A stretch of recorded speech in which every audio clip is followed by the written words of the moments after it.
Salam SN, ketemu lagi dengan saya Agus Harizal Alwi Cikmat, pemimpin redaksi Suara Nusantara dan Koran SN.com.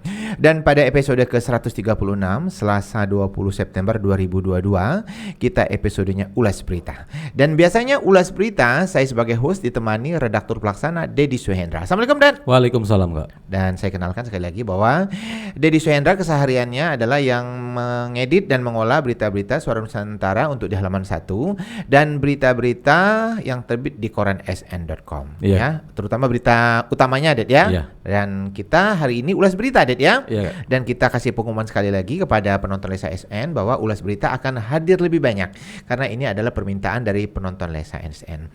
Dan kita akan ulas berita hari ini untuk berita yang dicari oleh penonton Lensa SN, ya. Berita tentang perkembangan terakhir geledah KPK di PT SMS. Infonya hari ini ada pemeriksaan, Det, ya? Iya, Kak. Nah, apa itu, Det? Silakan. Menurut juru bicara KPK Ali Fikri, Kak, ya. Dalam penyidikan dugaan kasus korupsi penyalahgunaan kewenangan dalam kerjasama pengangkutan batubara oleh salah satu BUMD milik Provinsi Sumsel ini, Kak, ya. Hari ini 2 saksi yang diperiksa, Kak. Dikatakan Ali Fikri pemeriksaannya di KPK, Kak, ya. Di kantor KPK, di mana ada 2 saksi tersebut, ya ini. Yang pertama Kepala BPKAD Sumsel, yang satu lagi manajer operasional di salah satu perusahaan, Kak. Dan untuk keterangan dari jubir KPK ini sudah kita buat berita, Det, ya? Iya, Kak. Dan silakan klik koran sn.com. Apa judul beritanya? Masih ingat, Dedi? Judulnya KPK periksa Kepala BPKAD Sumsel. Dan sehari sebelumnya, Det, ya, KPK juga ada memeriksa saksi lainnya. Masih ingat, Dedi? Ya, Senin kemarin, Kak, ya. Kemarin 19 September 2022 KPK memeriksa 2 saksi lah, Kak, ya. Di mana menurut juru bicara KPK Ali Fikri, 2 saksi tersebut juga diperiksa di kantor KPK di Jakarta, di mana kedua saksi tersebut merupakan pihak dari PT SMS, Kak, ya, yang kemarin digeledah kantornya. Adapun kedua saksi tersebut ya ini staf khusus logistik PT SMS dan staf keuangan PT SMS, Kak. Dan untuk pemeriksaan ini udah juga kita buat berita, ya. Udah berita. Untuk sekali lagi untuk penonton Lesa SN yang penasaran silahkan klik koran sn.com, ya. Dan terkait dengan berita ini, Det, ya, kita juga berhasil mewawancarai Dekan Fakultas Hukum Universitas Sriwijaya, Bapak Dr. Febrian, ya. Apa komentar Pak Febrian kemarin, Det? Pak Febrian mengatakan bahwa pemeriksaan saksi yang mulai kembali dilakukan ini merupakan langkah maju terkait penyidikan yang dilakukan oleh penyidik KPK, Kak, ya. Di mana kan sebelumnya kan dalam perkara ini memang sudah ada sejumlah saksi yang pemeriksaannya kemarin di Palembang, Kak, ya, di Makobrimob dan Polda Sumsel. Kemudian beberapa minggu tidak ada pemeriksaan saksi. Senin kemarin pemeriksaan saksi dan hari ini pemeriksaan saksi. Dari itulah kemarin Pak Febrian mengatakan ini langkah maju dari proses penyidikan, Kak. Ada satu berita lagi, statement dari Pak Febrian. Apa itu judulnya, Det? Satu lagi kita buat berita dari komentar Pak Febrian ini dengan judul Dr. Febrian tegaskan yang utama penyelesaian kasus pada dugaan korupsi BUMD Pemprov Sumsel, Kak. Mungkin Dedi ingat leadnya, silakan. Ini terkait komentar Pak Febrian terkait penyidikan dugaan kasus ini, Kak, ya. Di mana menurut Pak Febrian yang utama adalah penyelesaian kasusnya, Kak. Jadi perkara ini dia berharap segera selesai, maksudnya tuntas, maksudnya gitu, Kak. Dan saya juga sempat ngobrol sama Pak Febrian, ya, lewat teleponnya tentang transparansi, ya, pemeriksaan ini, ya. Kita sapa dulu Pak Febrian. Assalamualaikum, Pak Febrian. Semoga selalu sehat dan lancar melaksanakan tugas-tugasnya. Selain Pak Febrian, kita juga berhasil mewawancarai dosen Fakultas Hukum Universitas Sriwijaya yang lainnya, yakni Bapak Dr. Ruben. Masih ingat, Dedi, apa komentar Pak Ruben? Pak Ruben memberikan komentar, Kak, ya, bahwa dalam dugaan kasus korupsi ini yang ditangani oleh KPK langsung, itu menurut dia kerugian negaranya sangat besar, Kak, ya. Karena kan KPK yang langsung melakukan penyidikan. Kemudian Pak Ruben mengatakan bahwa dalam perkara ini dia menilai melibatkan banyak pihak, Kak. Melibatkan banyak pihak. Ya. Itu ada satu berita ya. Itu satu Silakan berita. klik koransn.com bagi yang masih penasaran. Ada satu berita lagi saya Iya, kemarin Kak. ingat ya. Silakan Dedi. Dia terkait KPK belum mengumumkan tersangka yang sudah ditetapkan nggak ya? Ya. Di mana dalam perkara ini kan sebelumnya kan juru bicara KPK sudah mengatakan bahwa ada untuk tersangka sudah ditetapkan ya. Tapi belum diumumkan. Tapi belum diumumkan. Oke. Pak Ruben mengatakan bahwa harusnya diumumkan kayak segera diumumkan kepada masyarakat. Kak. Oke, terkait dengan nama tersangka yang belum diumumkan ya, kita kembali dengan statement Pak Febrian sebelumnya Iya, ya. benar, Kak. Sempat kita buat berita, Ded ya. Iya, Kak. Apa komentar Pak Febrian? Pak Febrian juga berkomentar harusnya KPK segera mengumumkan sebagai bentuk transparansi KPK Kak ya, karena kinerja KPK kan menurut Pak Febrian juga dinilai oleh masyarakat Kak. Oke ya, tadi Pak Febrian udah kita sapa ya. Sekarang kita menyapa Pak Dr. Ruben. Assalamualaikum Pak Ruben, semoga selalu sehat dan lancar melaksanakan tugas-tugasnya. Ya. Oke Ded, kita lanjut ulas berita ini lagi Ded ya. Sebelumnya KPK sudah melakukan pemeriksaan saksi ya di Brimob dan Polda Sumsel. Silakan Dedi cerita. Dalam penyidikan dugaan kasus ini kayak juru bicara KPK Ali Fikri sebelumnya telah mengatakan bahwa beberapa saksi emang dilakukan pemeriksaan di Brimob Polda Sumsel dan Polda Sumsel Kak ya. Oke. Dimana saat itu kita buat beritanya secara bergilir Kak ya. Setiap hari pemeriksaan kita konfirmasi dengan juru bicara KPK Ali Fikri dan melalui via WhatsApp juru bicara KPK Ali Fikri mengirimkan data saksi yang diperiksa Kak ya. Oke. Dalam pemeriksaan tersebut para saksi masih dari pihak swasta Kak ya. Dari pihak swasta ya. Termasuk dari pihak PT SMS yang menurut juru bicara KPK Ali Fikri, PT SMS ini kan sempat digeledah dan juga beberapa rumah. Beberapa pihak juga digeledah oleh KPK itu yang dikatakan oleh Ali Fikri kala itu Kak. Oke, untuk statement ini sudah dibuat berita Ded ya? Iya Kak. Beberapa kali ya, silakan klik koransn.com ya. Oke Ded, masih ada yang mau ditambahkan silakan.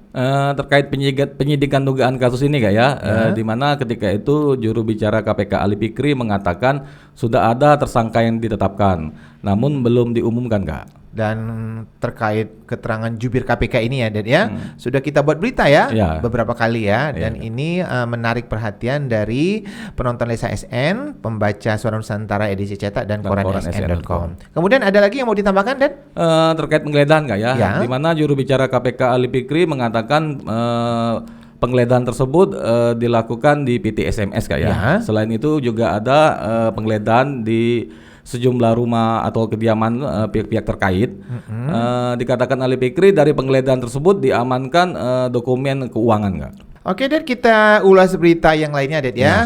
Dan kali ini untuk berita yang juga dicari pembaca Suara Nusantara dan koransn.com, yakni berita dugaan korupsi ganti rugi lahan pembangunan Tol Oki. Info terkininya apa Ded? Info terkini hari ini Kak ya. Hari ini kita konfirmasi Kasipenkum Kejati Sumsel Muhammad Radian SMH. Dalam penyidikan tersebut belum ada agenda pemeriksaan saksi untuk hari ini ya. Belum ada. Menurut Kasipenkum Kejati Sumsel ke depan saksi-saksi masih tetap akan diperiksa Kak ya, karena proses perkara ini masih penyidikan. Oke. Tentang tersangka, sudah ada statement dari Kasipenkum? Ya, tersangka belum Kak, belum ada penetapan, dan dari keterangan Kasipenkum Kejati Sumsel masih menunggu hasil audit kerugian negara. Dikatakan Kasipenkum Kejati Sumsel Muhammad Radian SHM dalam perkara dugaan korupsi ini kan pasal yang disangkakan nanti kan pasal 2 dan pasal 3 Kak ya, terkait tindak pidana korupsi. Untuk itulah dasar untuk menetapkan tersangka menurut Kasipenkum harus adanya kerugian negara yang dihitung oleh ahli ya. Oke. Terkait dugaan korupsi ganti rugi lahan pembangunan Tol Oki ini Dan ya, Kejati Sumsel pernah turun ke lapangan ya? Iya, silakan Dedi cerita. Sebelumnya dalam penyidikan dugaan kasus ini Kasipenkum Kejati Sumsel Muhammad Radian SMH mengatakan Kak ya, bahwa tim jaksa penyidik tindak pidana khusus Kejati Sumsel sudah melakukan penggeledahan Kak ya. Kemudian tim jaksa penyidik juga telah mendatangi lokasi lahan yang diganti rugi serta bersama yang saat itu ke lokasi bersama BPKP Kak ya. Oke. Terkait pemeriksaan saksi Ded ya, kita berhasil mewawancari salah satu saksi yang sudah diperiksa ya. Iya benar. Salah satunya itu adalah Sekda Oki. Silakan Dedi cerita. Ketika itu Sekda Oki diperiksa oleh Kejati Sumsel Kak ya, dan dibenarkan oleh Kasipenkum Kejati Sumsel Muhammad Radian yang selanjutnya kita konfirmasi melalui handphone nggak ya? Oke. Melalui saluran handphone, Sekda Oki membenarkan bahwa dia diperiksa sebagai saksi. Selain itu dia juga mengakui sudah 5 kali menjalani pemeriksaan sebagai saksi dalam dugaan kasus ini, Kak. Terkait pemeriksaan Sekda Oki sebagai saksi ini sudah kita buat berita juga, Sudah, Ded, ya. Oke, Ded, ulas berita berikutnya tentang dugaan korupsi program serasi tahun 2019. Ya, Silakan Dedi cerita yang terkini, ya. Oke, Kak. Yang terkini dalam penyidikan dugaan kasus program serasi Selamatkan Rawa Sejahterakan Petani, Kak, ya, tahun 2019. Menurut Kasipenkum Kejati Sumsel Muhammad Raidan SMH, penyidikan masih dilakukan di Banyu Asin, Kak, ya. Di Banyu Asin. Untuk yang kabupaten lainnya, dalam perkara ini kan totalnya ada 8 kabupaten yang melakukan program serasi, belum dilakukan penyidikan oleh Kejati Sumsel, ya. Belum dilakukan, ya. Terkait dugaan korupsi program serasi tahun 2019 ini pernah ada geledah yang dilakukan oleh Kejati Sumsel. Silakan Dedi cerita. Ada 2 lokasi, Kak, yang digeledah, Kak, ya. Di mana pertama kan dalam penyidikan dugaan kasus ini yang digeledah Dinas Pertanian Sumsel, Kak, ya. Di mana kala itu Kasipenkum Kejati Sumsel Muhammad Raidan SMH mengatakan bahwa hasil penggeledahan di Dinas Pertanian Sumsel ini diamankan sejumlah alat bukti berupa dokumen yang ini terkait program serasi tahun 2019 yang dilakukan di 8 kabupaten, Kak, ya. Beberapa hari kemudian penggeledahan juga dilakukan oleh tim Jaksa Penyidik Tindak Pidana Khusus Kejati Sumsel di Dinas Pertanian Banyu Asin, Kak. Apa statement dari Kepala Dinas Pertanian Sumsel saat penggeledahan? Saat penggeledahan tersebut, Kepala Dinas Pertanian Sumsel mengatakan bahwa pihaknya menghormati proses penyidikan yang kini dilakukan oleh Kejati Sumsel, Kak, ya. Dia juga mengatakan bahwa mengakui bahwa di Sumsel ada 8 kabupaten yang melaksanakan program serasi tahun 2019. Dan pada saat penggeledahan, Kepala Dinas Pertanian ada di lokasi, Dan, ya? Ya, ikut mendampingi, Kak. Dan berarti wartawan mewawancarainya pada saat penggeledahan, ya. Kemudian apa statement dari Kapenkum terkait dugaan korupsi program serasi 2019 ini pada saat penggeledahan, Dan? Saat penggeledahan dia mengatakan bahwa masih fokus ke Banyu Asin, Kak, ya, karena dari awalnya penyidikannya di Banyu Asin, Kak, ya. Program serasi di Banyu Asin dikatakan Kasipenkum Muhammad Raidan. Untuk dokumen yang lainnya, kabupaten lainnya yang melakukan program serasi tahun 2019, hasil ditemukan dari hasil penggeledahan di Dinas Pertanian Sumsel itu. Pada saat penggeledahan ternyata ditemukan ada daerah lain, ya, yang menerima, ya, program serasi tahun 2019 ini, ya. Terkait dugaan korupsi program serasi 2019, ya, kita pernah minta komentar tokoh masyarakat Sumsel dan mantan Kabareskrim Bapak Susno Duhaji. Jadi masih ingat statement Pak Susno kala itu? Pak Susno Duhaji berharap perkara ini diusut tuntas, Kak, ya.